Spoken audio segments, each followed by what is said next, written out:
네, 계속해서 9강 2부 시작하도록 하겠습니다.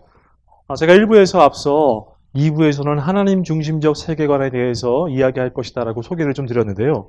하나님 중심적 세계관, 이제는 나 중심적 세계관을 떠나서 하나님 중심적 세계관으로 내가 세상을 대할 때에, 세상을 바라볼 때에 달라지게 될 것에 대해서 좀 이야기하고자 합니다. 여러분, 요새 인기 있는 프로그램 중에서 나 혼자 산다라는 프로그램이 있어요. 저도 되게 뭐 자주 다 챙겨보진 않지만 제가 금요일날 좀 늦게 들어가면 우리 아내는 그걸 보고 있어요. 이제 이렇게 되게 재미있더라고요. 근데 그거를 보면 재밌지만 한편으로는 좀 씁쓸하기도 해요. 왜냐면은 재밌는 건 좋은데 이게 개인의 혼자서의 이것만 계속 강조하다 보니까 개인을 강조할 때에 이제 상대적으로 이제 계속 떨어지는 게 뭐죠? 어떤 공동체, 가치 있는 것 이런 건 떨어지죠. 그리고 어떤 개인만 이렇게 생각하다 보니까 이게 자칫 잘못하다가는 개인을 강조하는 것이 더 커져서 개인주의와 이기주의 쪽으로 더 많이 이제 가게 된 오늘날 시대의 모습이 그렇잖아요. 그죠? 어떤 공동체 안에서 속하기보다는 개인을 굉장히 강조시하는 시대이기 때문에 그렇습니다. 아, 나 중심적 세계관이라는 것이 바로 이렇게 나 혼자 산다. 어떤 내가 세상의 중심이다. 이렇게 생각하는 것이 나 중심적 세계관이에요. 그죠? 그리고 아까 우리가 일부에서 살펴봤지만 나 중심적 세계관으로 살펴봤을 때의 구원은 굉장히 불공평한 거였어요. 왜냐하면은 내가 중심적으로 살고 그래서 우리가 마치 어떤 대학 입시를 하거나 또는 취업 보세요. 대학 입시 같은 경우에는 우리가 수능 점수에 따라서 쭉 일렬로 세워놓고서 뭐 좋은 점수 받으면 좋은 대학 가고 나쁜 점수 받으면 나쁜 대학 가거나 못 가는 거잖아요. 그죠? 근데 이거 불공평하다고 생각하시는 분 없죠. 그리고 취업은 어때요? 취업은 이제 뭐 스펙, 뭐 면접 이것도 결국에는 점수라는 것이 있을 것이고 쭉 일렬로 세워서 잘하는 애는 뽑고 못하는 애는 빠질 거란 말이죠. 불공평해 보이세요? 아니, 공평해 보여요. 나 중심적으로 봤을 때에는 이것들이 공평해 보여요. 구원이라는 것도 마찬가지라는 거예요. 구원. 구원도 내가 어떤 구원받을 만한 삶을 살아내면 당연히 구원해줘야 되는 게 맞다고 생각하는 거예요. 근데 우리 아까 일부에서 살펴봤지만 하나님의 선택은 그렇지가 않았어요. 우리의 조건이 아니라 무조건적으로 하나님께서 택하셨단 말이죠. 이게 불공평해 보이는 거죠. 그런데 제가 일부에서 얘기했듯이 나 중심적 세계관에서 떠나서 하나님 중심적 세계관으로 갔을 때에, 즉 이제 하나님 중심적 세계관으로 본다는 것은 내가 세상의 중심이 아니라 세상의 중심은 누구예요? 하나님이시라는 거죠. 나를 만드신 분도 하나님. 나뿐만 아니라 세상 모든 것을 다 만드신 분은 하나님. 나를 구원하신 분도 하나님. 나에 대해서 잘 아시고 잘 아실 뿐만 아니라 머리털까지 다 대신 받으신다는 분. 그죠? 그분이 또 역사의 주인. 그렇게 생각했을 때에 우리가 세상을 보는 눈이 달라지고 그리고 구원이라는 것도 결국 하나님께 달려있는 거고 그러니까 이제 구원이라는 하나님의 선택이라는 그것들이 이제 불공평해 보이지 않을 수 있다라는 이야기인 것입니다. 자, 혹시 여러분들은 여러분들의 삶의 주인을 누구라고 생각하세요? 여러분들의 삶의 주인은 누구십니까? 하나님이라고 고백하면 좋지만 고백하는 사람들 가운데에도 그 마음 가운데 또 그들의 삶을 보면 저도 마찬가지고요. 제가 제 삶의 주인일 때가 너무나도 많아요. 하지만 성경은 너희들의 주인은 하나님이시다. 너희들의 삶의 주인은 또한 하나님이시다. 왜? 하나님이 만드셨으니까. 우리가 미술 시간에 찰흙으로 지점토로 뭔가를 만들어요. 창작물을. 여러분들이 미술 시간에 만들었다고 생각해봐요. 이거 누구 거예요? 내 거예요. 그죠? 근데 얘가 나한테 막 왜 나를 이따구로 만들었냐고 얘기할 수 있나요? 아니요. 모든 권한은 나한테 있어요. 내가 만들었으니까요. 그죠? 내가 얘의 주인이에요. 그죠? 그러면 얘가 물론 이제 어떤 인격체는 아니겠지만 얘는 누구의 말을 따라서 살아야 할까요? 내가 만들었으니까 내가 주인이니까 내 말대로 살아야 하죠. 그죠? 마찬가지예요. 하나님께서도 우리를 지으셨죠. 그죠? 그러니까 우리는 우리의 주인은 하나님이시죠. 그럼 내가 내 세상에서 중심이 돼서 살 게 아니라 하나님이 중심이 되신 세상에서 내가 또 하나님의 말씀을 따라서 산다. 이것이 올바른, 이것이 하나님 중심적 세계관으로 생각했을 때에 우리의 삶이 이렇게 변화된다는 거죠. 제가 한 가지 예를 들어볼까요?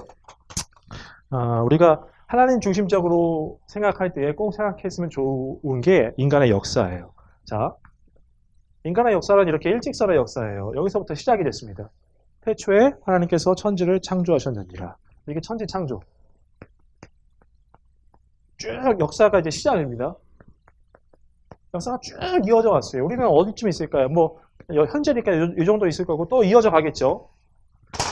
뭐 예수님께서는 이 정도에 오셨다라고 생각을 해봅시다.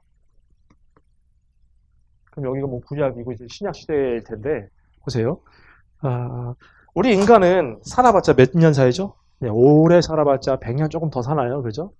근데 지금 쭉 역사는 진행되고 있습니다. 그렇다고 한다면 이 역사를 하나의 드라마라고 좀 생각해 볼까요? 드라마. 1부에서 100부작 드라마라고 생각해 봐요. 1부가 천지창조였어요. 자, 우리는 그러면 몇 부 정도에 나타날까요? 나타나긴 나타나겠죠. 근데 보세요. 제가 하고 싶은 말은 나타나도 아주 잠깐 스쳐 지나가는 엑스트라? 아니, 보이지도 아니하는 존재? 그 정도일 거라는 거예요. 보세요. 나는 겨우 여기서 아주 한 이 정도 살아갈까요? 나 중심적으로 봤을 때는 내가 사는 그 100년이 굉장히 커 보이고 그게 다랄 거라고 생각하지만 여러분 시각을 좀 바꿔봐요. 하나님 중심적으로 생각해 보시면 여러분 어때요? 시작부터 끝까지 계속 영원히 계시는 분은 누구세요? 하나님. 하나님이 역사의 주인. 그죠? 찬양 가운데에 온 땅의 주인이라는 찬양이죠. 나는 오늘 피었다 하시는 이름 없는 꽃과 같네. 바다에 있는 파도 안개와 같지만. 정말 우리 인생이 그래요. 잠깐 스쳐 지나갔다가 사라지는 우리는 그런 존재입니다. 그러나 하나님 중심적으로 봤을 때에 이 역사의 주인은 하나님이시다라는 거죠. 그죠? 네. 여러분 또 그거 아세요? 제가 성경 구절에서 굉장히 좋아하는 말이 뭐냐면 참새 한 마리도 예수님께서 말씀하셨는데 참새 한 마리도 하나님께서 허락하셔야 땅에 떨어질 수 있다라고 얘기했어요. 이게 무슨 뜻이에요?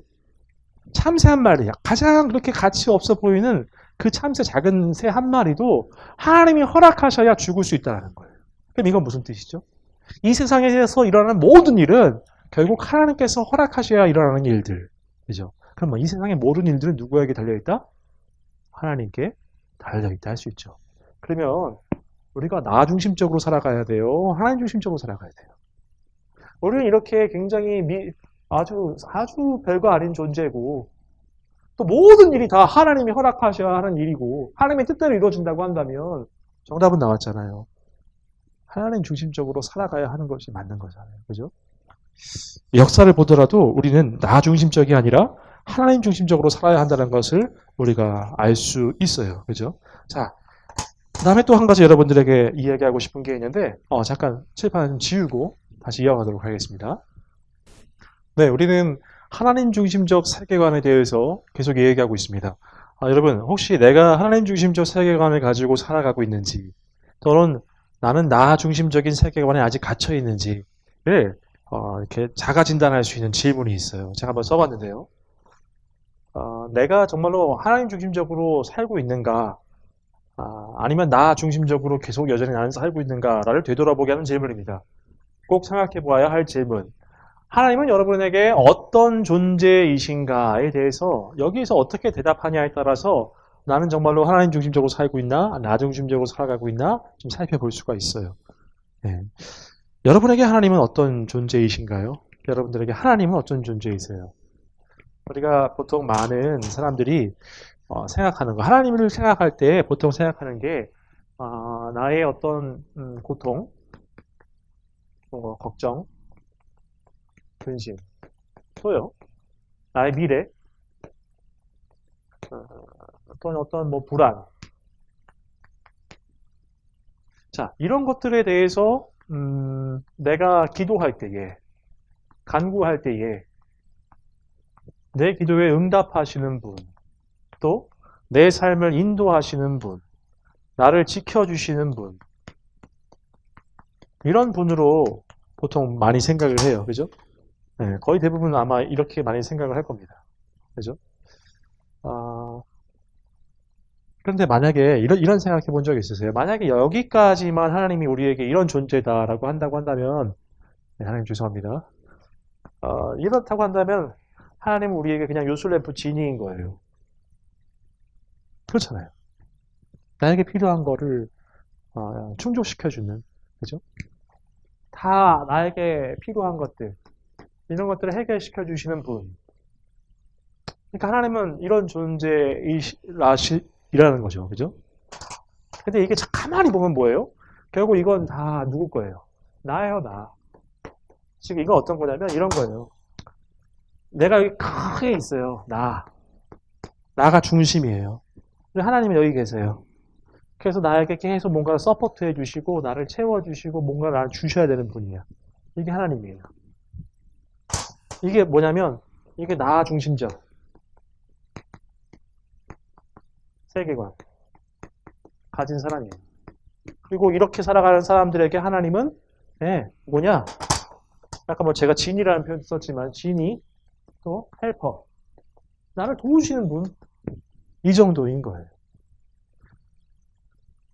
나 중심적으로 사는 사람들에게는 그렇습니다. 그러니까 자연스럽게 보세요. 나가 내게 너무 커요. 그럼 하나님이 여기거든요. 그럼 뭐예요? 또 진이자 헬퍼자 또 뭐라고 얘기하시면 나의 삶의 그냥 일부인 거고 또 좀 강한 표현이지만 하나님은 나의 삶의 어떤 옵션에 불과하신 분밖에 안 된다는 거예요. 나 중심적으로 생각할 때에 결국 하나님은 나에게 계속 뭔가를 계속 주셔야 되는 분이에요. 반드시. 자, 이게 나 중심적 세계관이었어요. 그러면 이제 우리가 좀 바뀌어야 되겠죠. 하나님 중심적 세계관으로 살아가는 사람들은 어떨까요? 자, 가장 큰 게 뭘까요, 이제는? 여기가 하나님이시겠죠. 그럼 나는 어디 있을까요? 바뀌었겠죠. 그죠? 그리고 이제 하나하나 좀 바꿔볼까요? 아까 옵션이라고 했죠. 옵션. 그리고 일부라고 했잖아요. 근데 어떻게 되는 거냐면 나에게 하나님은 어떤 존재냐면 전부이신 분이에요. 전부. 왜? 나를 지으신 분이니까 나의 주인 되시거든요. 그죠? 그리고 어떤 지니와 헬퍼 정도가 아니라 전부라는 것은 결국 내 삶에 일어나는 모든 일들이 다 하나님께서 허락하셔야 돼서 일어나는 일이고 그리고 내가 내 미래를 생각할 때 불투명하고 어디로 가야 할지 모르지만 하나님께서는 나를 향하신 뜻을 가지고 계시고 그 길로 계속해서 이끌고 가고 계시는 중이고 근데 나는 그것을 몰라서 불안해할 뿐이고 하지만 내가 아무리 불안하고 염려한다 할지라도 결국에는 하나님께서 당신의 뜻대로 당신의 선하신 뜻대로 나를 이끄실 것 나를 보내서 나를 통해서 하나님 나라 이루게 하실 곳으로 보내셔서 나를 사용하실 것 그것은 그런 확신이 생기는 거죠. 하나님 중심적으로 생각할 때는 그래서 이게 뭐 어떻게 되냐면 이게 뭐냐면 순종이 돼버려요. 순종. 그냥 하나님이 그러니까 내가 기준이라서 내 삶을 이렇게 내가 다 어떤 꿈을 가져요. 난 나중에 뭐가 되어야지. 나는 나중에 직업이 이걸 갖고 나는 나중에 가정을 이렇게 꾸릴 것이며 나는 재산 정도가 어느 정도였으면 좋겠어. 차는 이 정도 가져야지. 그리고 어떤 모든 비전을 내가 꿈꿔요. 그럼 하나님은 어떤 존재예요? 그저 내 꿈을 도와주시는 분. 그게 여기예요. 근데 여기로 바뀌면 어떻게 되죠? 완전히 인생을 보는 눈이 달라져 버려요. 이제는 나의 꿈이 아니라 하나님의 꿈. 여러분 찬양에 하나님의 꿈이 나의 비전이 돼. 이게 무슨 말이에요? 이게 이거예요. 이제는 내 꿈, 내 직업, 내 미래, 내 장래 희망이 아니라 하나님의 꿈을 이루기 위해서 내가 쓰임받는 삶이 되는 거예요. 왜? 하나님이 중심이고 하나님이 전체시고 하나님의 역사의 주인이시고 나는 그저 이름 없이 피는 꽃과 같고 안개, 파도와 같은 존재인데 그렇다고 한다면 나를 사용해 주셔서 하나님 나라가 이루어지는 그 도구로서의 어떤 인생을 바라보는 눈이 이렇게 달라진다는 것이죠. 이게 하나님 중심적 세계관이에요. 자, 여기서 본다고 한다면 그렇다고 한다면 여러분 아까 제가 얘기했던 구원도 조금 다르게 보일 거예요. 이제는 모든 것이 하나님 중심이고 하나님께 달려 있으니까 그럼 우리를 구원하시는 분도 당연히 하나님이시죠. 모든 권한이 다 하나님께 있다. 그죠? 네. 저는 여러분들에게 이것이 좀 믿어지는 어떤 은혜가 있었으면 좋겠어요. 우리가 막 순종해야 되고 복종해야 되고 막 그런다고 해서 막 거부감이 느껴지는 게 아니라 누군가에게 그렇게 들릴 수 있을 것 같아요. 하지만 여러분들에게 믿음 주시고 은혜 주셔서 정말 이러한 삶이 얼마나 복된 삶인지 좀 알아가시는 여러분 됐으면 좋겠어요. 예를 들어볼까요? 제가 좋아하는 사람이 사도 바울이에요. 제가 바울을 굉장히 좋아해요. 네, 뭐 바울처럼 될 수 없지만 예수님 다음으로 좋아하는데 바울이 좀 험난한 삶을 살았거든요. 그리고 이게 한 번에 팍 깨져가지고 제 삶하고 좀 비슷하더라고요. 굉장히 좋아하는데 여러분 보세요. 사도 바울의 인생을 우리가 좀 평가해 볼까요? 사도 바울의 인생. 여러분 그는 어떻게 죽었어요? 사도 바울 죽은 거 모르세요? 로마 뭐 성경에는 안 나와 있는데 전승사를 보면은 역사를 보면은 로마에게 참수형을 당해요. 참수형은 목이 잘려 죽는 거거든요. 네. 자 보세요. 그가 어떻게 살았든지 간에 마지막이 참수형이었어요. 그러면 이 사도 바울의 인생은 성공입니까? 실패입니까? 근데 좀 더 얘기해 줄까요? 그는 어떤 엘리트로서 굉장히 잘 나갔던 삶을 살았어요. 근데 한번 딱 예수님 만난 이후로, 부활하신 예수님 만난 이후로 그의 삶은 어떤 삶이었죠? 정처 없이 떠돌아다녀야 되는 삶이었고요. 네. 먹을 것도 못 먹을 때가 많았고 맨날 맞아야 했고 돌에 맞아서 죽을 뻔한 경험도 많았고 바다 위에서 파선한 즉 배가 침몰해서 죽을 위기도 많이 겪었고 이런 삶이었어요. 근데 마지막이 또 참수였어요. 그럼 이 사람의 인생은 성공입니까? 실패입니까? 보세요. 나 중심적으로 생각하면 실패 중에 실패 이런 실패가 없어요. 네. 근데 보세요. 지금 눈을 바꿔볼까요? 시각을 바꿔볼까요? 하나님 중심적으로 사도 바울을 봐봅시다. 이 사람의 인생을 평가해 봅시다. 그렇다고 한다면 제가 도저히 따라잡을 수 없는 성공. 사도 바울을 통해서 어떤 일이 일어나죠?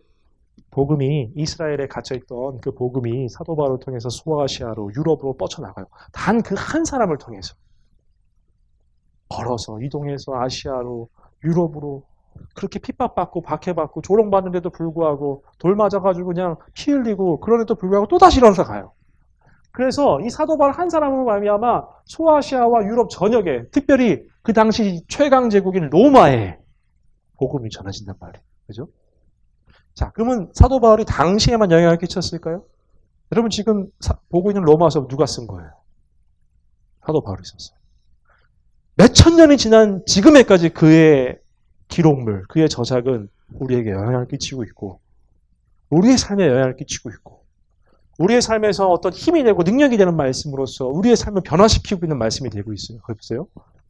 그러면은 그의 인생은 실패입니까? 성공입니까? 성공입니다. 하나님 중심적으로 생각했을 때에 참 여러 가지 어려움이 있었지만 끝은 이러했지만 하나님 중심적으로 인간 전체의 역사를 하나님 중심적으로 생각했을 때 그로 인해서 복음이 전해지고 복음이 왕성해지고 전 세계로 뻗쳐나갑니다. 단 이 한 사람을 통해서 얼마나 성공. 스쳐 지나가는 한 인생이었지만 그를 통해서 이 모든 일들이 일어났다고요. 그러면 엄청난 성공의 인생이죠. 그죠? 자, 보세요. 한 사람의 인생에 대한 평가도 나 중심적으로 생각할 때와 하나님 중심적으로 생각할 때 완전히 평가가 극과 극이죠. 그죠? 이렇게 달라집니다. 그래서 저는 여러분들이 하나님 중심적으로 이제 꿈을 꿨으면 좋겠어요. 그냥 당장의 내 미래 뭐 너무 이렇게 막 뭐 잘 좋은 직장 뭐 중요하죠. 네, 중요합니다. 근데 거기에 너무 목매이지 마세요. 네, 그거는 나의 꿈일 뿐이지 하나님의 꿈이 아닐 수 있잖아요. 내가 어딜 가든지 하나님께 쓰임받고 이 사도 바울처럼 좀 못되더라도 하나님 나라를 위해서 쓰임받을 수 있다고 한다면 그건 성공한 인생이라는 거예요. 네, 하나님 중심적으로 그 귀한 삶을 살아가신 여러분 되시길 소원합니다. 네, 하나님 중심적 세계관에 대해서 좀 살펴봤습니다. 마지막으로 한 가지 좀 더 살펴볼 게 있는데 참 우리에게 친숙한 단어 중에 하나가 이 은혜라는 단어입니다. 그죠? 은혜라는 단어. 근데 이 은혜라는 단어도 나 중심적이 아니라 하나님 중심적인 세계관을 가지고 생각할 때에 이제 그 은혜가 완전히 다른 차원의 은혜가 됩니다. 은혜가 진짜 은혜 되는 것이 하나님 중심적인 세계관으로 그 은혜를 이제 경험하게 될 때이거든요. 요거에 대해서 좀 설명해 보겠습니다. 은혜가 뭘까요? 은혜의 정의. 막 찬양할 때 은혜 뭐 이런 건 아니겠죠. 은혜를 정의해 보라고 하면 사람들이 정의를 잘 못해요. 그런데 은혜는 저는 이렇게 정의합니다. 성경에 기반을 둔 정의인데요. 은혜는 뭐냐면 이런 거예요. 나에게 꼭 필요한 것이 있어요. 나한테 이게 없으면 안 돼. 반드시 필요해. 근데 내가 내 힘으로 얻을 수가 없어. 다시 한번. 나에게 써볼까요? 1번. 나에게 꼭 필요해. 없어서는 안 돼. 왜? 없으면 난 죽어. 이 정도까지 꼭 필요한 거예요. 그런데 이것을 내 힘으로 스스로 얻을 수 없어.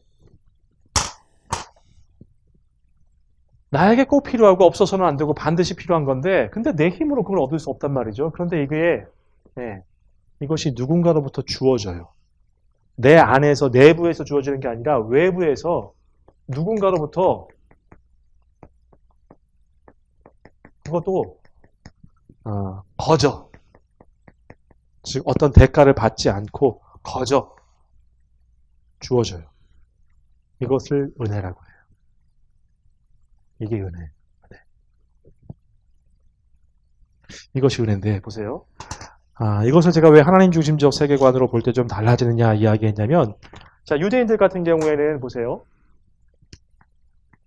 아까 우리 로마서 강의에서 계속 얘기했지만 이 사람들은 어떻게 구원을 얻는다고 생각했죠? 율법을 행함으로, 행함으로 얻는다라고 얘기를 했어요. 그러면 보세요. 구원받을 만한 자격 조건을 자신들이 이렇게 만들어낸다고 생각했던 거죠. 그죠? 그러면 만약에 구원을 그래서 받았다고 생각해 봅시다. 행위 조건을 충족해서 구원을 받았어요. 구원. 그러면 이것은 그들에게 당연한 거예요. 구원은. 왜? 내가 했으니까. 내 힘으로 할 수 있는 게 아니라 내 힘으로 할 수 있어서 내가 해서 얻었단 말이죠. 나한테 꼭 필요한 거라서. 근데 그러니까 이렇게 해서 구원이 주어지면 이거는 그들에게 은혜가 성립이 안 돼요. 그죠? 이것은 뭐라고 얘기하냐면 사도 바울이 자기도 옛날에 그렇게 살았는데 결국 자기 내가 한 것이 됐다라는 거예요. 그죠?